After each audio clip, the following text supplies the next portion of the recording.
Здравейте, драги зрители, в поредното изключително, феноменално, уникално видео. Знаете ли, че 96% от вас не са абонирани? И че 100% от вас сте мъже? Да. Всички.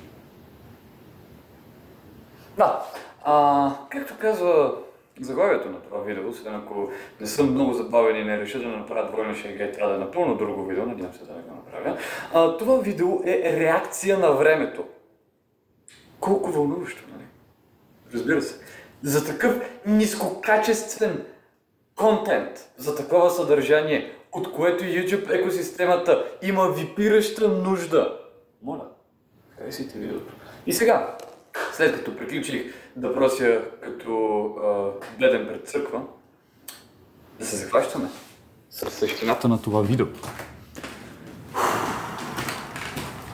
Много съм притеснен, защото имам точно 1,5 добри бузи и двете с дълъг ръкав. Аз нямам дрехи за лятото. Има някакъв шанс днес да излизам навън. Няма да е много забавно.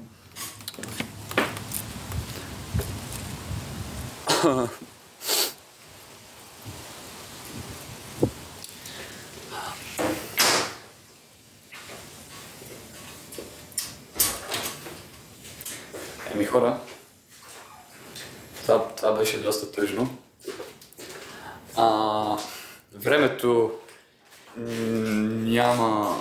не е благосклонно към моя естетически вкус.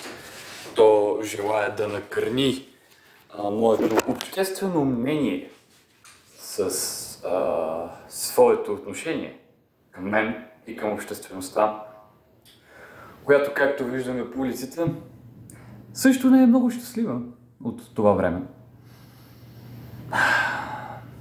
Идват тежки времена. Идват тъмни времена. Времена, в които хората трябва да носят къс ръкав и къси панталонки. Най-ужасният тип дрехи. Както виждате, аз съм се облякал със своята официална пижама за това видео, което говори за това колко насериозно приемам това видео. И ако още сте тук, моите съболезнования, какво правите с времето си. Но да, много тъжна картина.